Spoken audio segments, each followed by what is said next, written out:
আসসালামু আলাইকুম সবাইকে। মাত্র ২টা উপকরণে এত মজার পিঠা তৈরি করে নিতে পারেন। খুবই অল্প সময়ে লাগছে এর জন্য মাত্র ১ কাপ আটা বা ময়দা আর লাগছে ১ কাপ চিনি। তো আমি আজকে আটাটাই ব্যবহার করছি আর একটা ছেঁকনির মাধ্যমে আমি একটু ডিজাইন করে নিচ্ছি। কত সুন্দর হয়েছে। আর একটা রিকোয়েস্ট, আমার চ্যানেলটা এখনও যারা সাবস্ক্রাইব করেননি প্লিজ সাবস্ক্রাইব করে দিবেন আর পাশে থাকা বেল আইকনটি ক্লিক করে দিবেন। তো চলুন দেখা যাক যা যা লাগছে। তো আমি এখানে একটা প্যান বসিয়ে দিয়েছি চুলায়, ২ কাপ গরম পানি দিয়ে দিচ্ছি।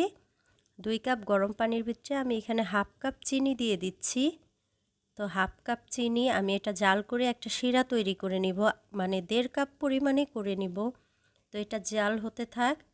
তো একটু ঘন হয়ে আসার পরে আমি এখানে পাতলা করে ২ পিস লেবু দিয়ে দিব। আপনারা চাইলে এখানে ২-৩ ফোঁটা লেবুর রসও দিতে পারেন। তো হয়ে গিয়েছে, আমি এটা নামিয়ে নিচ্ছি। তো এখন নামানোর পরে আমি লেবুর ২ পিস উঠিয়ে ফেলছি। তো এটা একটা সাইডে রেখে দেব। আবার অন্য একটা পাত্র চুলায় দিয়ে এখানে আমি আবার ২ কাপ পানি দিয়ে দিচ্ছি। পানিটা কিন্তু গরম আর চুলাটাও কিন্তু মিডিয়াম আঁচে আছে। আর এখানে হাফ কাপেরও কম চিনি দিয়ে দিচ্ছি আর পরিমাণ মতো লবণ দিয়ে দিচ্ছি। তো এখানে টোটালি আমি ২ কাপ পানি হাফ কাপেরও কম চিনি দিয়েছি। তো এই যে দেখেন ১ কাপ আটা নিয়ে নিচ্ছি। তো পানিটা কিন্তু অনেক বলকও আসেনি, মানে মোটামুটি জাল হয়েছে। তো এরপরে আমি আটাটা সম্পূর্ণ দিয়ে চুলাটা কিন্তু অফ করে দেইনি, চুলাটা জ্বালানোই আছে। তো এখানে দিয়ে দিচ্ছি ২ থেকে ৩ চামচ সয়াবিন তেল। তো দিয়ে আমি আটাটা একদমই শুকনা শুকনা করে নিচ্ছি একটা ডোয়ের মতো। তো এই তো দেখেই বুঝতে পারছেন হাতে কিন্তু একদমই লেগে লেগে আসছে না। আর যেহেতু এখানে তেল দেওয়া আছে, তো আমি এটা গরম গরম অবস্থায় নামিয়ে নিয়েছি। তো হাত দিয়ে একটু ডলে নিচ্ছি।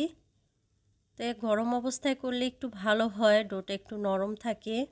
তো ছোট ছোট মানে বলের সাইজ করে নিয়েছি। তো এই চালনিটা দিয়ে বা ছাঁকনিটা দিয়ে আমি একটু ডিজাইন করে নিচ্ছি।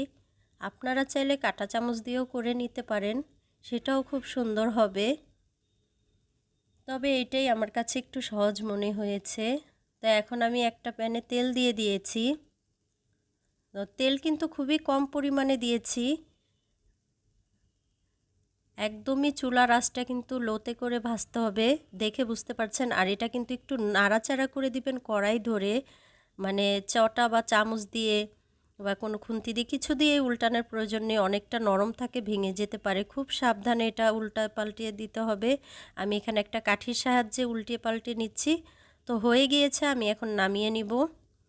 ৭-৮ মিনিটের ভিতরে হয়ে যাবে। তো এখন নামিয়ে নিচ্ছি সবগুলি। তো শিরাটা কিন্তু ঠান্ডা অবস্থায় আছে আর পিঠাটা কিন্তু একদমই গরম, মাত্র নামিয়েছি। তো এই গরম পিঠার উপরে শিরাটা সম্পূর্ণ দিয়ে দিচ্ছি। যে কোনো একটা জিনিস গরম থাকতে হবে, হয় পিঠা নয় মানে শিরাটা, আর একটা ঠান্ডা থাকবে। তো এখানে আমি সর্বোচ্চ ৪-৫ মিনিট রেখে উঠিয়ে নিব। তো দেখেন কতটা সুন্দর হয়েছে। আশা করি আপনারা একবার হলেও বাসায় বানিয়ে দেখবেন।